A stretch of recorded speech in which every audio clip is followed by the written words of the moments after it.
on a l'honneur d'accueillir Monsieur Cyril Viennot. Et donc, une année plus tard, en 2015, tu vas réaliser la meilleure performance française jamais réalisée à l'époque. Et y a une voiture qui nous a coupé la route, je suis rentré dedans de plein fouet, on va dire. J'ai fait 2 Ironman à 1 semaine d'intervalle. Tout le côté droit, en fait, j'avais les 2 poumons décollés et froissés. Ma source de motivation, c'était de voir jusqu'où je pouvais aller et le fait de progresser tous les ans. Et je me suis dit, bah voilà, c'est fini, j'avance plus, le tri c'est peut-être fini pour moi. Et ça m'a poussé à continuer, à aller chercher encore plus loin, m'entraîner encore plus. Bonjour à tous et bonjour à toutes et bienvenue sur un tout nouvel épisode de Témoins du jour. Et aujourd'hui, on a l'honneur d'accueillir Monsieur Cyril Viennot. Bonjour Monsieur Cyril Viennot. Bonjour. Vous allez bien ? Ça va et vous ? Très bien. Alors donc aujourd'hui, on va revenir un petit peu sur votre parcours. Qu'est-ce que vous avez fait dans votre vie pour devenir triathlète et faire de nombreux Ironman ou même de championnats du monde. On va revenir sur tout ça, sur certains échecs ou réussites. Donc c'est parti pour le témoin du jour de Cyril Viennot. Est-ce que tu peux nous parler un petit peu de toi? Qu'est-ce que tu fais dans la vie aujourd'hui? Qu'est-ce que je fais dans la vie aujourd'hui? Alors, je suis toujours sportif pro jusqu'en septembre. Je suis prof de PS à la base, mais je suis en décharge de service, c'est-à-dire que je vois plus d'élèves depuis déjà assez longtemps. Donc, j'entraîne, je m'entraîne encore un petit peu et voilà, je profite de ma dernière année avant de travailler. Travailler dans quoi? Alors, à la base, je suis prof de PS, donc je suis censé retourner au boulot, mais j'ai demandé une dispo pour la rentrée. Donc pour l'instant, ce sera plus entraîneur en triathlon. Alors donc on va commencer sur votre début de carrière. Vous avez commencé le triathlon à l'âge de 12 ans. Mais comment est venue cette passion du triathlon? En fait, j'ai fait plein de sports. J'avais toujours une licence et 2 sports en même temps, on va dire. Et puis à un moment donné, à 12 ans, j'ai fait mon premier triathlon. Mais on ne peut pas vraiment parler de carrière. Et 14 ans, j'ai pris ma première licence. Et comment c'est venu? À Dole, il y avait déjà un triathlon à cette époque-là. J'avais un oncle dans ma famille qui en faisait. Et voilà, c'est venu. J'ai juste essayé une compète le week-end et ça a plutôt bien marché. Puis c'est venu très progressivement, on va dire. D'accord. Il y a eu un déclic. Est-ce que ça a été une rencontre ou plus avec le parcours scolaire? Non, mais au début, je m'entraînais quasiment pas. Et puis, en fait, après, je crois que c'est en 4e, j'ai fait un triathlon. Non, c'est en 5e. Triathlon UNSS régional que j'ai gagné. Et je me suis dit, finalement, pourquoi pas prendre une licence parce que je m'entraînais pas du tout, j'ai gagné la course, donc je me suis dit, peut-être que je suis plutôt pas mauvais là-dedans, et ça s'est fait un petit peu comme ça, quoi. On va souvent vers les activités dans lesquelles on est plutôt bon, donc voilà, puis la gym, j'avais fait le tour, j'en avais un peu marre, c'était le bon moment pour switcher. Fait pour ça, on va dire, dès l'enfant, je pense. Ouais, c'est un peu compliqué, c'est-à-dire que des jeunes qui sont forts, moi maintenant en tant qu'entraîneur et puis même tout le long de ma carrière, j'en ai croisé plein. Il faut des qualités à la base, mais pour devenir pro par la suite, c'est un ensemble de choses. Moi, j'avais pas du tout l'intention de devenir pro quand j'étais gamin, c'est venu très très tard et voilà, ça a été extrêmement progressif, on va dire. Tout à l'heure, on va parler un petit peu des grands palmarès, mais avant, est-ce que tu peux nous expliquer un petit peu ce que c'est le triathlon et les différentes versions qu'on peut retrouver? Le triathlon, c'est natation, vélo, course à pied, enchaîné, sans arrêt du chrono. Les distances, alors quand on est petit, à 10 ans, on fait, 50 à 100 mètres de natation, 1 km à 2 km de vélo, et puis 400 mètres à pied, par exemple, un truc comme ça. Puis après, les plus longues distances, c'est l'Ironman, c'est 3 km 8 de natation, 180 en vélo et 42 à pied. Donc il y a vraiment de tout, on peut pratiquer toutes sortes de distances, voilà, et puis... moi, j'ai commencé par du court. J'ai fait beaucoup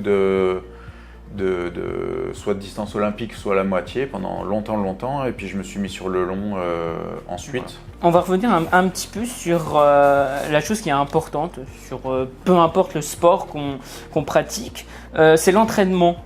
Un entraînement pour un triathlon, comment bien se préparer pour une course? Est-ce qu'il y a des entraînements spécifiques sur certains triathlons?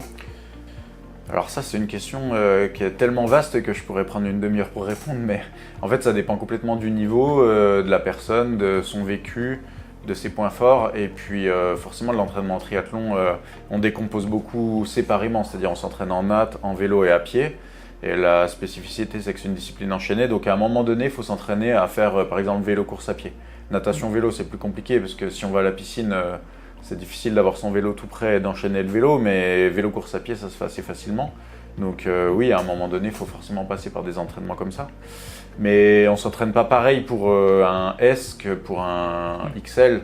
Donc voilà, il n'y a pas un seul type d'entraînement, ça dépend de la distance, de l'âge, du vécu de la personne. Voilà. Donc différent de la course surtout, c'est Ouais. ça qui est important. Et de la personne en elle-même. Oui, Ça dépend de- c'est quelqu'un qui est très bon coureur et qui a déjà un gros vécu en course à pied.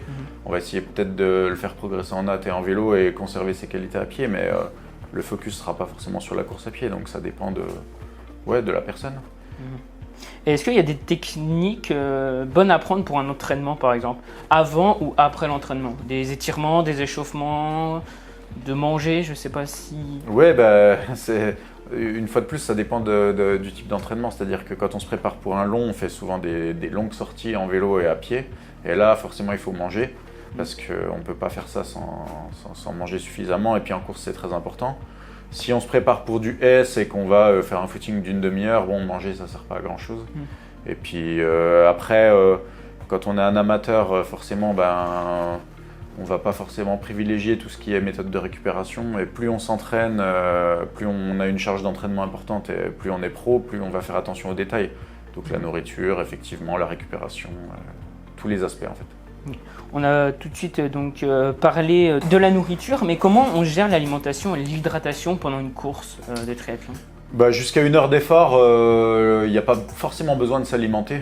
Donc c'est plus hydratation et puis éventuellement un gel histoire de, mais c'est trop court comme effort pour avoir le temps de le digérer et l'utiliser. Donc l'alimentation sur du court, elle est assez facile à faire. Sur du long, par contre, il y a tout un protocole, c'est-à-dire on s'entraîne déjà tout le long de l'année pendant les sorties importantes à digérer, apporter le plus de glucides possible dans la limite de ce qu'on peut digérer. Voilà, c'est assez technique, mais il y a une quantité de glucides qu'on peut ingurgiter sans aller jusqu'à l'overdose, on va dire. Donc ça s'entraîne, il y a tout un protocole et ça, c'est autour de 90 grammes par heure. C'est assez précis et après chacun se débrouille pour l'apporter sous forme de boisson énergétique, gel, barre, en fonction de qui aime quoi et comment on digère, quoi. Voilà. Et pour toi, c'est quoi l'impensable, on va dire, en nourriture et en boisson? Impensable pendant une épreuve? Ouais, par exemple. Oh moi, pendant ma carrière, c'était que des produits énergétiques de marque connue, donc pas forcément des... Enfin, je vais pas manger un croissant par exemple sur le vélo, quoi, mais c'était quasiment que des glucides et puis de l'eau, quoi. Donc poudre énergétique, gel, barre, voilà. Okay. Ça permet de continuer la course. Ouais, c'est ça, puis au moins ayant de l'énergie. de bien digérer, de pas faire d'erreur sur la digestion. Ok. Alors pendant aussi des triathlons, etc., tu entraînes aussi des jeunes, donc comme la section sportive du lycée Duhamel à Dole, par exemple, où on va créer un documentaire, vous pourrez le voir, ça va sortir vers le mois de septembre. Et qu'est-ce que tu leur donnes comme conseil aux jeunes pour qu'ils continuent sur la natation, sur la course ou sur le vélo? Alors déjà maintenant ça s'appelle sport-études. Ça vient de changer là depuis cette année. Maintenant c'est redevenu sport-études, un terme qui a été utilisé il y a quelques années. Et ouais, j'interviens avec eux le mardi et puis un peu sur les compètes, etc. Quel conseil je leur donne? Alors moi j'ai voulu m'y investir parce que j'avais envie de partager mon expérience. J'ai été en pôle espoir aussi 2 ans quand j'étais plus jeune. J'interviens un peu sur tous les domaines, c'est-à-dire qu'on a fait des moments en salle, à parler un peu nutrition, à parler de la natation de manière théorique, sur l'approche des courses aussi, sur la tactique pendant les courses. On fait des retours après les compètes importantes pour leur expliquer ce qu'ils ont fait, les faire réfléchir sur qu'est-ce qu'ils auraient pu faire mieux ou pas. Beaucoup d'aspects techniques, on a fait des multi-enchaînements par exemple pour travailler la partie transition vraiment purement technique, sans parler de physiologie, sauter sur le vélo, mettre les chaussures, voilà. Et puis le mardi j'interviens essentiellement sur la natation effectivement, donc je les ai filmés dans l'eau pour travailler la technique spécifique au triathlon qui est un petit peu différente de ce qu'on pourrait faire en bassin pur. Et voilà, après on discute de tout et n'importe quoi parce que quand ils ont des questions j'essaie d'y répondre. Donc on a abordé à peu près tous les sujets, voilà, du triathlon. On parle de conseils, mais quels conseils aurais-tu aimé recevoir quand tu étais débutant au triathlon? Eh ben moi quand j'étais débutant, c'était quand même vraiment différent. Il y avait la pratique déjà, elle était moins répandue. Et puis peut-être que j'aurais aimé qu'on me dise que j'avais le potentiel de faire quelque chose, peut-être parce qu'en fait moi j'ai fait ça de manière complètement amateur et j'avais jamais eu l'ambition de devenir pro. Et peut-être que si on m'avait un peu mieux accompagné, un peu plus poussé, j'aurais peut-être fait plus d'efforts pour devenir pro un peu plus tôt. Mais à part ça, moi j'essaie juste d'être un accélérateur, c'est-à-dire de leur éviter de faire des erreurs et finalement de progresser un petit peu plus vite, c'est tout. Mais donc il n'y a pas un conseil précis qui permet d'éviter ça, c'est un ensemble de choses. Alors maintenant, on va parler un petit peu de tes palmarès, de tes grandes performances. Donc tu as un très grand palmarès, tu as été champion du monde de triathlon longue distance en Suède en 2015. Tu as participé et gagné plusieurs Ironman, mais aussi tu as gagné une médaille avec Thibaut Rijaudot aux Jeux paralympiques des JO de Paris 2025. Donc on va 2024, excusez-moi. Et donc on va revenir un petit peu sur les meilleures performances et sur ce parcours assez exceptionnel quand même. On va commencer par ta première victoire internationale où tu as remporté l'Ironman au pays d'Aix en 2012 en 4h01. Peux-tu nous partager un petit peu tes souvenirs de cette première victoire ? Ouais, première victoire sur le circuit Ironman, c'est toujours marquant parce que à l'époque je travaillais encore comme prof de PS, donc j'étais pas pro à 100%. J'avais quand même vraiment progressé en 1 an ou 2 à partir du moment où je me suis mis sur le long. Et puis il y avait des gros noms du triathlon français qui étaient présents à cette épreuve-là, donc je pensais pas pouvoir gagner, et donc forcément les souvenirs c'est une joie extrême, ça booste la confiance en soi. C'était juste avant d'aller à Hawaï en octobre, donc ouais, très très heureux. Puis il y avait toute ma famille, c'était en France, c'était en direct à la télé sur France 3 PACA, donc tout le monde pouvait suivre en direct. C'était vraiment cool, un super souvenir. Ça m'a bien servi pour la suite, ça c'est sûr. Et puis même encore maintenant, voilà, je me souviens très très bien de la course. Ça t'a vraiment motivé pour continuer, je pense. Oui, et puis c'est toujours une affaire de palier, c'est-à-dire que dans la tête, quand on progresse, on se dit jusqu'où je vais pouvoir aller. Et la première victoire, disons qu'elle permet de se rendre compte qu'on est capable de le faire. Et ouais, ça donne envie de progresser encore plus et puis d'aller chercher des encore plus grosses victoires. Donc c'est toujours une étape importante. Ouais. Et pendant cette course, qu'est-ce qui a été le plus difficile pour toi ? Dans toutes les courses, ce qui est difficile, c'est la fin de la course à pied, quand on commence à avoir mal un peu partout. Là, c'était assez serré. Derrière, il n'y a pas eu des écarts très très importants. Donc le plus dur, c'est toujours les 5 derniers kilomètres. On se demande si on va tenir jusqu'au bout, etc. etc. Mais après, c'est difficile de retenir un moment précis, quoi. C'est un peu compliqué pendant la course, de se dire qu'est-ce que je fais actuellement, etc. C'est vraiment peut-être 10 minutes après, enfin à la fin, qu'on se réalise qu'on a remporté un triathlon, qu'on a pu faire cette performance. Enfin, je savais que je pouvais gagner, mais si on commence à se dire que c'est gagné pendant la course, en général, on se démobilise et puis c'est là qu'on n'arrive pas à gagner. Donc en général, on profite le dernier kilomètre si on a de l'avance, voilà. Mais avant ça, on est tout le temps en train de réfléchir aux écarts, est-ce que je gagne du temps, est-ce que j'en perds, comment je m'alimente, etc. etc. Donc on est assez concentré finalement sur la course et on profite qu'à la fin, donc voilà. Ouais, il y a toutes des techniques aussi de réflexion, etc. pendant la course. Ouais, pour rester bien concentré et puis donner le maximum, quoi. Et donc, juste après, en 2014, alors que tu commences ta saison de préparation, tu subis un grave accident de vélo. Est-ce que tu peux nous parler de ce qui s'est passé ? En fait, j'étais en stage en janvier à Lanzarote, aux Canaries. Et il y a une voiture qui nous a coupé la route et je suis rentré dedans de plein fouet, on va dire. Et après, j'ai cassé pas mal de choses. Tout le côté droit, en fait, j'avais les 2 poumons décollés et froissés, avec des hématocèles, donc c'est des ronds de sang dans les poumons. Donc ça, c'était la blessure la plus grave. Puis j'avais 9 côtes de cassées et la clavicule. Donc j'étais en soins intensifs, interdiction de faire du sport pendant 2 mois, interdit de sortir de chez moi pendant 1 mois même. Et puis voilà, donc c'était... J'aurais pu y rester, donc c'était vraiment un gros accident. Et c'est sûr que le début d'année a été compliqué, Surtout que je venais d'arrêter de travailler en fait. Oui. En septembre 2013, je m'étais dit il faut que je me donne toutes les chances. Et j'avais pris une dispo, donc j'avais plus de salaire. Ouais. Donc j'avais tout misé sur le triathlon, donc c'était une période un peu compliquée. Ouais. Ouais. Mais même après quelques mois de convalescence et de remise à niveau, tu as remporté quand même en juillet l'Ironman au Royaume-Uni. Ouais, bah en fait, je savais même pas à la base après l'accident si j'allais retrouver mon niveau d'avant l'accident parce que le chirurgien m'avait dit qu'il fallait 1 an à peu près pour retrouver une taille de cage thoracique normale déjà. Et puis mes premiers footings, j'avais perdu énormément. Pour la petite histoire, j'avais une lettre pour aller faire de la rééducation à Cap-Breton. Et finalement, j'ai jamais fait de rééducation. Ma rééducation, ça a été de m'entraîner, puis de faire de la natte en fait, et puis du vélo et de la course à pied. Et j'ai fait 15 jours à la maison à m'entraîner une vingtaine d'heures, et après je suis parti 15 jours en stage à m'entraîner plus de 30 heures. Donc j'ai pas du tout été progressif dans la reprise malgré ce que m'avaient dit les médecins. Et ils m'avaient dit que faire un triathlon en juin ça allait être un petit peu compliqué.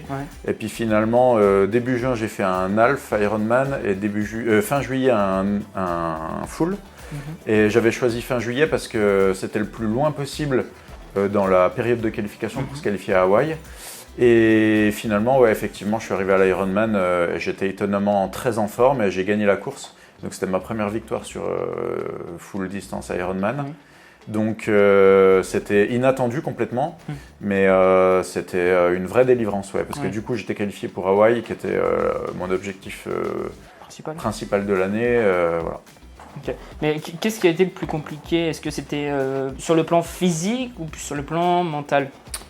C'était les deux en fait. Mentalement, je ne savais pas si j'allais un jour retrouver mon niveau, comme je l'ai dit. Et puis j'ai nagé pendant au moins 6 mois avec des douleurs partout, quoi. Des douleurs à l'épaule parce que avec la clavicule cassée puis l'immobilisation, j'avais plus d'amplitude, j'avais des muscles atrophiés.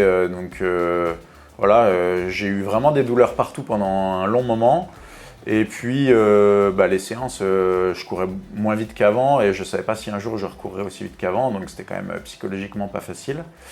Et en même temps, il fallait que je gagne ma vie, donc que je gagne des courses. Même si j'avais le club de Beauvais à l'époque où j'étais licencié qui me soutenait financièrement, la situation était assez précaire. Donc, il y avait tout qui se mélangeait en fait. Mais oui, c'est plus psychologiquement que ça a été compliqué. Ok. D'accord. Et donc, une année plus tard, en 2015, tu vas réaliser la meilleure performance française jamais réalisée à l'époque. Mais qu'est-ce qui s'est passé cette année-là pour réaliser cette performance? La Fédé m'avait promis un poste dans l'éducation nationale, parce qu'il y a des postes comme j'ai actuellement, c'est-à-dire en décharge de service, c'est-à-dire salarié mais sans aller devant des élèves. En septembre, et malgré l'accident, ils m'ont dit on te fait confiance quand même, fais au mieux et essaie de te qualifier pour les mondes. En 2014, donc l'accident c'était en janvier, et les mondes c'était octobre 2014. Et je me suis entraîné extrêmement dur, j'ai fait ce qu'il fallait, et grâce à cette victoire sur Ironman, finalement, la Fédé m'a sélectionné pour les mondes. Et c'était en Chine, et j'ai fait 3e au monde, donc j'ai assuré finalement la continuité et le fait de pouvoir être détaché 1 an de plus, d'être sur liste de haut niveau, etc. Et Hawaï, c'était 3 semaines après cette course-là et j'étais épuisé, je m'étais vraiment entraîné très très dur jusque-là. Et je suis allé à Hawaï en me disant, de toute façon ma saison elle est réussie, j'ai gagné un Iron, j'ai fait 3 au monde alors que j'ai eu un accident grave en janvier. Et Hawaï c'est du bonus, c'est pas que je m'en fous, mais c'est pas très grave. C'est pas grave si je loupe ma course. Et j'ai fait pas mal de récup après la course parce que j'étais quand même cramé. Et je suis arrivé à Hawaï en me disant, de toute façon, foutu pour foutu, je fais la course puis on verra bien. Et finalement, j'étais ultra en forme et je finis 5 à Hawaï. Et avant ça, la meilleure perf française, c'était 6e. Donc je fais la meilleure perf française jamais faite à Hawaï, l'année de mon accident en fait. Donc ça a été... Ouais, c'était une année dingue dans tous les sens. C'est-à-dire, j'ai failli mourir en janvier et puis j'ai fait la meilleure perf de ma vie quasiment en octobre. Donc, je suis passé par un peu tous les états. Voilà. Une charge d'émotion, je pense que c'était compliqué début, fin d'année, ça a été quand même quelque chose, je pense. Ouais, ça a été... Mais en même temps, je peux pas me dire que c'était une mauvaise année malgré l'accident parce que quand ça se termine comme ça, forcément, ça a eu un énorme impact dans ma vie cette course. Donc, voilà. On t'a dit qu'il fallait un petit peu avoir de récup juste après une course, un Ironman. Combien de temps tu mets de temps pour te récupérer un petit peu, pour refaire une course, de la natation, du vélo? Il n'y a pas de règle, c'est-à-dire que on peut pas dire si tu récupères 15 jours, c'est bon, c'est sûr, tu as récupéré. Moi, j'ai déjà fait des trucs un peu fous. Par exemple, en 2000, je crois que c'est 2016 ou 2017, j'ai fait 2 Ironman à 1 semaine d'intervalle. Ah. Donc là, il n'y avait pas de récup, quoi. Le lendemain, j'allais nager tranquillement pour essayer de récupérer. Et 1 semaine après, j'ai fait un... En fait, là, pour l'anecdote, j'avais loupé le premier. Il me fallait des points pour me qualifier pour Hawaï et je m'étais inscrit à une 2e course au cas où j'ai un souci mécanique, etc. Parce qu'il faut qu'on s'inscrive un peu en amont sur les courses. Et je suis allé à la 2e en me disant, vu que je suis inscrit, tant qu'à faire, tant pis, j'y vais, puis on verra. Puis j'ai gagné le 2e. Donc avec 1 semaine seulement de récup entre 2 Iron, j'ai gagné le 2e. Donc, alors je t'ai broyé après, mais il n'y a pas de vraie règle en termes de récupération, quoi. Il n'y a pas de temps, ça dépend aussi de la personne en fait, de l'effort de ce qu'elle a fait aussi. Puis, Plus on s'entraîne, plus on récupère bien. Donc quelqu'un qui s'entraîne 30 heures par semaine, il va récupérer beaucoup plus vite que quelqu'un qui fait un triathlon en amateur, qui s'entraîne une dizaine d'heures par semaine et qui va faire un Ironman, auquel cas il aura peut-être besoin de 3 mois pour récupérer. Voilà, ça dépend du vécu, de la charge d'entraînement, de l'âge. Toi, ça dépend aussi de tes entraînements. Par exemple, par semaine, c'est combien de temps d'entraînement, d'heures? C'est entre 20 et 30, ça dépend des semaines. Voilà. Et par rapport aussi aux courses d'avant ou d'après, des performances qu'il faut avoir pour la prochaine course. Ouais, c'est ça. Puis quand on est en stage, on peut faire 2 semaines de suite à plus de 35 heures. Et puis il y a des fois, 1 semaine d'avant-course, ça peut être 10 heures d'entraînement. Ça dépend complètement de la période de l'année, de l'objectif. Alors, l'année dernière, en 2024, qu'as-tu ressenti au moment où, avec Thibaut, vous avez reçu la médaille d'argent aux Jeux paralympiques de 2024? Qu'est-ce que vous avez ressenti à ce moment-là? C'est plein de choses. En fait, avec Thibaut, on a travaillé ensemble depuis très très longtemps. On a fait notre première course en 2019. On a fait les Jeux de Tokyo en 2021. Et après Tokyo, on était reparti pour aller jusqu'à Paris avec l'objectif de faire une médaille. Donc c'était vraiment notre objectif, mais en même temps, il faut concrétiser. Il ne suffit pas de dire on veut faire une médaille, il faut le faire. Et pendant la course, il y a eu plein de rebondissements, on a eu des soucis en natation. On est revenu sur la tête de course vraiment tardivement en vélo et ça a été très très chaud. Et puis Thibaut était vraiment fatigué à pied. Les écarts étaient faibles, donc cette médaille, on a vraiment été la chercher. Donc c'était un mélange de sentiments d'accomplissement, mais en même temps de soulagement d'avoir fait le job et d'avoir été chercher ce pour quoi on était venu. Et puis moi, je savais que c'était ma dernière grande course internationale parce que je savais que j'arrêtais dans la foulée et que j'allais progressivement ralentir. Donc c'était aussi le sentiment d'avoir clôturé le chapitre de la meilleure des manières. Enfin, la meilleure, ça aurait été l'or, mais bon, on était venu pour l'argent en se disant l'or c'est toujours possible, mais ça va être compliqué. On repart avec l'argent et je me suis dit, la boucle est bouclée, je repars pas en ayant loupé ma course. J'aurais accumulé beaucoup de frustration de repartir sans médaille, donc c'est un mélange de tout ça. Voilà. Et comment ça se passe en entraînement à deux? Est-ce qu'il y a c'est différent d'un triathlon seul ou pas du tout? C'est complètement différent. C'est aussi ça qui m'intéressait moi, après avoir fait ma carrière solo, de repartir dans le paratriathlon. C'est qu'il y a plein de choses à travailler différentes. Déjà, c'est pas du tout les mêmes distances. On fait que du S en triathlon, en Coupe du Monde, en paratriathlon.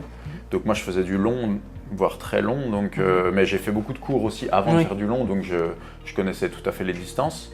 Donc j'ai dû réadapter mon entraînement. Après, en natte, on est attaché, en vélo, on roule en tandem, à pied, on est attaché à la taille. Donc on passe d'une gestion où on est seul face à son effort à une gestion où on doit avoir une petite marge sur l'athlète qu'on guide et où il y a toute une dimension tactique de guidage, de faire attention à l'autre, faire des transitions à deux, ne rien oublier.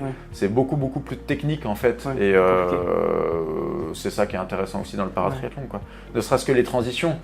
Par exemple, quand je suis tout seul, je saute sur mon vélo, je mets les pieds dans les chaussures et c'est parti. Là, il faut qu'on saute chacun notre tour sur le vélo. Moi, je saute en premier, pendant que Thibaut il continue de pousser le tandem. Je mets les pieds dans les chaussures, mais je ne dois pas pédaler. Après, lui, il saute, il met aussi les pieds dans les chaussures et seulement là, on se donne un top et on commence à pédaler. Enfin voilà, c'est très compliqué et beaucoup plus compliqué qu'en solo. En duo, c'est vraiment plus compliqué, il y a plus de technique. Ouais, puis en descente, il faut que je prenne soin de lui aussi, que je l'amène dans l'emplacement, que je vérifie qu'il ne laisse rien dépasser parce que sinon on prend des pénalités. que je lui donne toutes les indications à pied parce qu'il ne voit pas sa montre, donc je dois lui dire à quel rythme on court, où sont les autres, essayer de lui donner des écarts. En même temps, il y a des zones où je dois l'attraper pour le guider dans les demi-tours, etc. Enfin voilà, c'est plein de choses quoi. Plein de choses à gérer quand on gère pas en solo. Mais qu'est-ce qui t'a donné envie de devenir guide? Alors, à la base, j'avais pas envie de devenir guide. Non, pour être totalement honnête, c'est la Fédé qui est venue me chercher, qui cherchait des guides performants. Il y a une Coupe du Monde tous les ans à Besançon, qui était d'ailleurs championnat d'Europe cette année de paratriathlon. Et il y avait un athlète qui n'était pas Thibaut, d'ailleurs, la première fois que j'ai guidé, qui n'avait pas son guide, qui n'était pas dispo. La Fédé m'a dit « Est-ce que ça t'intéresse de guider pour dépanner ?» J'ai dit « Bah allez, ok ». Surtout que, comme je te l'ai dit, moi j'étais détaché depuis de nombreuses années. Je me suis dit « Je peux quand même bien faire ça en échange de tout ce qu'ils font pour moi ». Et ça s'est fait comme ça. Puis après, ils m'ont dit « Ça nous intéresserait que tu continues, que si tu veux arrêter le long et passer là-dedans, que tu continues d'être détaché pour faire du paratriathlon en tant que guide. » J'ai rencontré Thibaut, on s'est vraiment bien entendu, et puis du coup c'était parti comme ça quoi. Ouais. Et ce qui est exceptionnel dans cette histoire, c'est que vous êtes un couple en fait au final, entre Thibaut qui est avec vous et sa femme qui est avec donc votre femme aussi. C'est ça à peu près l'histoire? Ouais, alors en fait, la compagne de Thibaut, à l'époque, elle faisait de l'aviron et elle est venue un coup à la maison pour accompagner Thibaut parce que moi, quand je l'ai rencontré, c'était les tout débuts entre eux en fait. Et puis, à force de faire des déplacements, il a commencé à dire bon, je suis souvent absent, est-ce qu'elle peut venir avec moi? Puis finalement, quand elle est venue, elle a été faire un footing avec Anne, ma compagne. Elle est allée rouler un coup avec, mais alors à l'époque, c'était un peu dangereux. Elles étaient l'une derrière l'autre sur une piste cyclable pour pas tomber. C'était un peu chaud. Et puis, les filles se sont fait une semaine d'entraînement avec nous pour découvrir un peu le tandem, pour qu'Héloïse progresse en natation, etc. Et puis finalement, après au championnat de France, ça a été vraiment compliqué pour Héloïse parce que c'était en mer, c'était assez démonté. Elle a paniqué là au milieu, elle a failli monter dans le bateau pour arrêter. Et c'était en Bretagne, donc nous on avait traversé la France une fois de plus avec mes parents pour garder les enfants, de voiture, fait une logistique de dingue. Anne travaillait jusqu'au vendredi, donc elle a fait la route vendredi soir, samedi matin pour une course le samedi après-midi. Et en natation, elle lui a dit non, on n'arrête pas, clairement, vu tout ce qu'on a fait. Et donc elles finissent leur course. Après, on a analysé les temps, on s'est dit quand même, c'est pas mal, quoi. Elle n'est pas si loin des filles qui s'entraînent toute l'année. Et c'était parti comme ça, quoi. Et puis après, elles ont fait première Coupe du Monde, première sélection au championnat d'Europe. Et puis petit à petit, elles se sont, entre guillemets, professionnalisées. Elles ont diminué leur temps de travail. Et puis finalement, on a fait les jeux tous les quatre, quoi. Ok. Voilà. Et donc c'est vrai qu'entre le travail et le sport, il faut faire un choix au bout d'un moment entre les deux, même la vie familiale en soi. Est-ce que c'est compliqué ça de faire un choix entre les deux? Alors, moi le choix il a jamais été très compliqué parce que ma conjointe elle avait choisi d'arrêter, de faire du sport beaucoup moins à un moment donné. Donc moi le deal c'était moi je suis pro en triathlon et elle gère un peu la logistique on va dire. Ça a été très compliqué là, une fois qu'on était les deux impliqués dans le paratriathlon. Parce que là, par exemple, sur la dernière année, vu que l'objectif pour les filles était vraiment d'aller au jeu, Anne travaillait à 50%, mais en même temps, on avait plein de stages. Pendant les stages, il fallait que mes beaux-parents ou mes parents gèrent les enfants. Et on a été absents peut-être à peu près en moyenne 10 jours par mois. Quand même sur l'année 2024, donc ça a demandé énormément de logistique. Et du coup pour Anne, l'objectif était de se remettre à fond jusqu'au jeu, d'aller au jeu. Par contre après, elle a arrêté, elle guide plus Héloïse parce que c'était trop compliqué de tout gérer. Et je tiens à préciser aussi que Thibaut et Héloïse sont plus ensemble malheureusement depuis. Donc l'histoire s'est terminée là, mais voilà. C'était quand même une belle histoire. C'était une super aventure. Puis même faire ça à 4, tout le processus, tous les stages, ils sont venus très souvent à la maison. Moi j'entraînais les filles aussi, donc ça a été vraiment une super histoire, puis une super expérience de pouvoir faire ça tous les 4. Quoi. Et donc vous m'avez parlé de vos enfants aussi, on va parler un peu d'eux. Vous avez votre fils Camille, comment lui c'est arrivé aussi? Est-ce que c'est grâce à vous? Est-ce qu'il veut suivre votre chemin? Alors nous les enfants ils ont toujours fait un petit peu de triathlon parce que on va tout le temps sur les épreuves, ils voulaient essayer les épreuves donc depuis tout petit ils font du triathlon. Camille a fait son premier tri à 5 ans et demi par exemple. Ah oui. Parce qu'il est de décembre et les premiers tris, même plutôt que ça, c'était en avril, donc il n'avait même pas 5 ans et demi. Mais il n'a jamais eu une grosse motivation pour s'entraîner. Et nous, étant donné qu'on est quand même, enfin surtout moi, connu dans le milieu du triathlon, on n'a surtout pas voulu le pousser pour pas qu'il fasse ça pour des mauvaises raisons. Et donc ça a été extrêmement progressif. Il n'a jamais fait club de natte par exemple quand il était jeune. Il s'entraîne réellement depuis 2 ans, on va dire. Voilà. Mais il a quelques qualités et par contre il a toujours voulu rentrer au sport-études triathlon. Donc oui, on peut dire que c'est grâce à moi dans le sens où il a toujours vu ses parents faire du triathlon, mais c'est aussi parce que lui il a voulu et c'est pas du tout nous qui lui avons dit de le faire, quoi. Il a fait du foot, il a fait du tennis, il a fait plein de sports et c'est lui qui a choisi de faire du triathlon. Ouais, souvent on fait plein de sports et puis on se dit peut-être celui-là il est mieux pour moi et au final en fait. Puis il faut être réaliste, il avait aucune qualité en foot et il a gagné des triathlons assez tôt, donc forcément c'est un peu comme moi, quoi. On va vers ce pour quoi on est bon, hein. Donc c'est plus épanouissant d'être dans les premiers que dans les derniers, donc voilà. Et il avait gagné quoi à peu près comme triathlon? Des petites courses, mais par exemple il avait gagné le Tri de Dole peut-être en 2017, je sais plus, alors qu'il s'entraînait pas du tout. Donc voilà, il avait eu le droit à son petit article dans le journal parce que c'était mon fils, il était tout fier. Voilà. Ah oui. C'est sûr qu'à cet âge, je pense qu'on est content de gagner un triathlon, même si c'est petit, en fait c'est une fierté quand même. Et quand même pour vous, parents, c'est quand même fier de voir son fils de prendre un petit peu la branche, de continuer dans cette voie-là, un petit peu du triathlon et de voir performer en fait ses enfants. Ouais. Après, nous, notre rôle, il est surtout de lui dire que entre être bon quand on est jeune et gagner des courses et puis après faire du haut niveau, le chemin est extrêmement long et pas facile. Donc nous, on lui a absolument jamais dit qu'il allait devenir très très bon. Ouais, non, mais puis c'est trop compliqué. Il y a extrêmement peu de jeunes qui réussissent, même des jeunes très très doués. Donc voilà, le chemin pour devenir pro, il est pas simple. Ouais, c'est compliqué. Il y a eu, je pense, des pertes de motivation, je pense, non Chez les jeunes, il y a eu plein de choses, des pertes de motivation, le fait de grandir plus ou moins vite, avoir ses repères qui changent, la progression, elle n'est jamais linéaire, des blessures, il peut y avoir plein de choses. Alors maintenant, on va parler un petit peu plus personnel, des motivations. Qu'est-ce qui te motive chaque saison pour continuer à faire du triathlon ? Eh ben, en fait, ça c'est une bonne question parce que c'est ce que j'explique pas mal aux jeunes, c'est qu'il faut savoir pourquoi on fait les choses et ne pas... La vie de sportif pro, elle est dure, surtout dans un sport d'endurance comme le triathlon où on passe énormément d'heures à l'entraînement. Et il faut savoir apprécier les apports de sa pratique. Pour ma part, moi j'ai travaillé comme prof en ZEP et après quand je suis devenu pro, certes c'était dur physiquement, mais j'ai fait plein de voyages super intéressants. J'ai voyagé dans tous les coins du monde. J'ai fait des stages dans des pays assez exotiques comme l'Australie. J'ai fait des courses au Vietnam. Alors les gens qui n'aiment pas voyager, ils s'en foutent. Moi j'aime bien voyager. Ça apporte de la notoriété d'une certaine manière, ça ouvre plein de portes. Voilà, c'est une vie qui est extrêmement exigeante, mais en même temps très particulière et je dirais exceptionnelle. Donc voilà pourquoi j'ai continué pendant tant d'années à faire du triathlon. Puis après il y a une notion humaine aussi, les stages, les partages, notamment en paratriathlon par exemple avec Thibaut.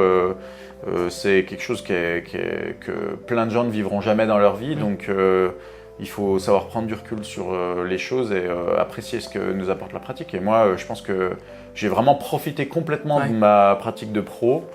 Je vais pas mentir, je vais pas dire que j'ai aimé chaque moment parce qu'il y a des moments difficiles, notamment quand on loupe des courses, quand on s'entraîne dur et que ça marche pas.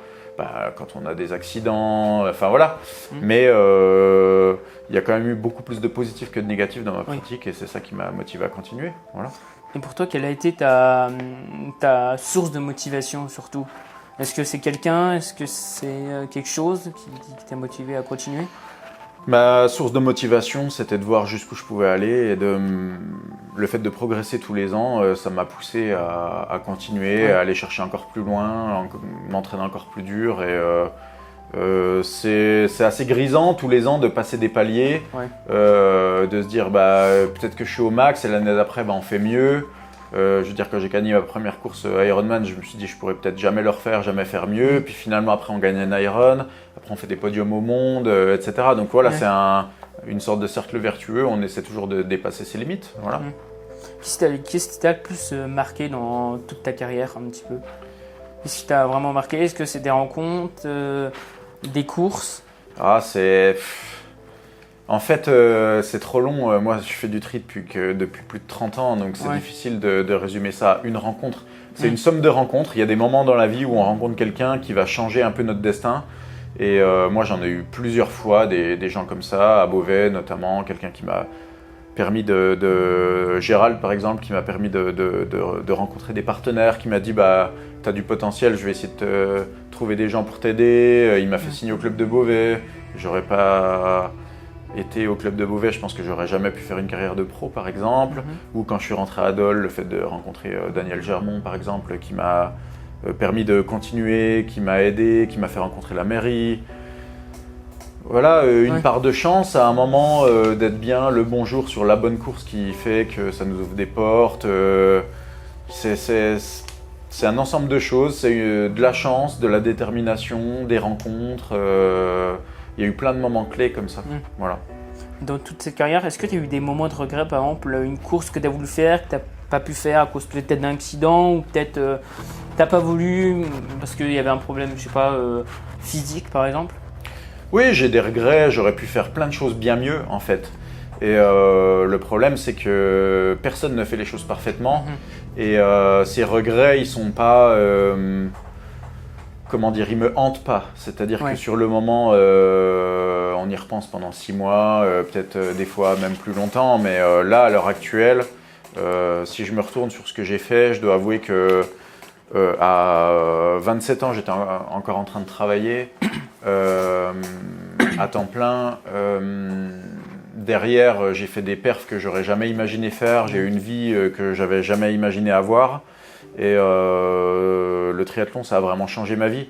Donc, j'ai absolument aucun regret sur ce que j'ai fait. Bien sûr, j'aurais pu faire plein de choses mieux. J'ai une vie actuellement et des possibilités pour mon avenir que j'aurais jamais eu sans faire de triathlon, je pense. Donc, non, vraiment, pas de regret par rapport à ça. Et puis, j'avais des plutôt très bonnes notes à l'école et j'aurais pu faire pas mal de choses. J'avais choisi de faire prof de PS parce que j'aimais ça, mais aussi pour avoir du temps pour faire du sport à côté, il faut être réaliste. Et quand on commence, on est souvent dans des bahuts pas terribles. Moi, j'ai atterri en Picardie dans un bahut pas facile. Et les premières années, je me suis dit, peut-être que tu n'as pas choisi la bonne voie. Et à ce moment-là, j'avais quelques regrets. Et finalement, là, quand je regarde mon parcours, je me dis que non, j'ai bien fait de faire ça et que le triathlon, comme je disais, ça m'a changé la vie. Donc, aucun regret. Est-ce que tu peux nous raconter un petit peu quelques anecdotes de courses ou d'entraînement qui sont soit mal passées ou très bien passées, ou tu t'es même surpris par exemple? Des entraînements un peu compliqués, il y en a eu plein parce qu'on fait quand même des entraînements un peu mythiques. Et il y a eu par exemple une course au Vietnam où mon capteur de puissance il marchait mal et je fais une natation assez moyenne et puis je pars en vélo, mes watts étaient assez bas. Et je me disais, ça va pas, c'est pas terrible et tout. Et puis en fait, au bout de 30 bornes, je vois des gars devant. Je me dis, il y a des gars qui sont intercalés, je pense. Et en fait, je reviens sur des gars très très forts que j'avais jamais battus. Et je me rends compte que mon capteur doit déconner parce que j'avais repris 4 minutes sur la tête en 30 bornes en gros. Et j'étais dans la forme de ma vie. Et je me souviens être passé à côté des gars et m'être dit, de toute façon, ils avancent pas, tellement pas qu'il n'y a pas besoin de mettre de mine ou rien, et ils vont craquer. Et finalement, je les ai passés. J'ai posé le vélo avec 4 minutes d'avance sur le deuxième et j'ai gagné la course. Et il y a des moments comme ça où on est en état de grâce d'une certaine manière et où on est beaucoup plus en forme que d'habitude, on ne sait pas trop pourquoi. Et ça, c'est des moments où, qui sont jouissifs en quelque sorte. Et on a le sentiment de maîtriser son corps, d'être fort et que rien peut nous arriver. Et j'en ai plusieurs des moments comme ça, comme quand j'ai gagné mon premier Iron ou après l'accident, j'ai fait un vélo assez incroyable. J'ai posé le vélo en tête alors que ça m'était jamais arrivé sur un Iron. Et c'est des moments où on a l'impression même si c'est douloureux, faut pas rêver pendant la course. Pour arriver à faire une grosse perf, faut quand même aller loin dans la douleur. Mais c'est des moments d'accomplissement. Puis après, il y a la même chose dans l'inverse, quoi. Des entraînements où on se dit mais pourquoi je fais ça, ou quand j'ai fait les 2 Iron de suite par exemple, le premier je l'ai loupé. J'avais déjà 35 ans peut-être. Et je me suis dit, bah voilà, c'est fini, j'avance plus, le tri c'est peut-être fini pour moi. Et puis le lendemain, je dis à Anne, ma compagne, je lui dis, bah c'est bon, j'arrête, j'en ai marre, je peux plus. Et puis le lendemain, je lui dis, bah attends, je suis inscrit à un Iron ce week-end, finalement, je vais peut-être y aller quand même, de toute façon, je risque rien, etc. Puis le week-end d'après, je gagne la course et je me dis, bah en fait, j'ai été trop fort sur la course, j'aurais été vraiment con d'arrêter. Donc on passe par ces états-là un peu tout le temps et je pourrais t'en donner 1000 d'anecdotes comme ça parce que des entraînements mythiques qu'on a partagés en groupe où on a fait des trucs un peu barges, très très longs, très très durs, j'en ai plein aussi donc voilà, c'est trop long. Et as-tu encore des objectifs pour plus tard de performance ou pas du tout? Ou est-ce que tu as un prochain défi? J'ai plein d'idées mais pour l'instant c'est pas très très clair. J'espère pouvoir continuer à faire des perfs corrects mais en me prenant moins la tête en fait. Essayer de m'entraîner moins mais garder un niveau de performance intéressant mais pour l'instant il n'y a pas d'objectif précis. Après pour l'anecdote on s'est dit avec Camille que quand il aurait 18 ans il m'a dit moi à 18 ans je vais faire l'Embrunman. Je suis extrêmement sceptique sur le fait qu'il le fasse mais je lui ai dit si tu le fais je le ferai avec toi. Et donc ça peut être un objectif assez rigolo à faire, surtout que lui il pense qu'il va me battre facilement donc ça pourrait être rigolo. C'est quoi l'Embrunman? En fait c'est un Ironman à Embrun, non labellisé mais où il y a plus de 4000 mètres de dénivelé en vélo et c'est assez difficile et nous on va tout le temps en vacances là-bas à s'entraîner, on y a déjà allé plein de fois, c'est un coin qu'on aime bien. Et c'est une course que j'ai jamais faite du coup parce que c'est le 15 août, Hawaï c'est toujours en octobre et c'est difficilement compatible de faire une course en montagne en août et une course assez plate à Hawaï en octobre. Et j'ai toujours voulu la faire sauf que maintenant j'ai pas envie de la faire en étant entre guillemets moins fort qu'avant. Et c'est une course que je ferai sans doute un jour par exemple. Et la faire avec Camille ça pourrait être rigolo mais bon. Voilà, à mon avis, c'est pas pour tout de suite. Tu vas parler un peu de montagne, tout ça, et ça dépend aussi des conditions météo. Mais comment on gère une course, par exemple, s'il pleut, s'il fait chaud, c'est différent? Eh ben, on a tous des qualités plus ou moins naturelles qu'on peut entretenir. Moi, je sais que le froid, ça me convient pas énormément. Par contre, même sans avoir vécu dans des pays chauds ou m'étant entraîné en Picardie, j'ai toujours bien résisté à la chaleur.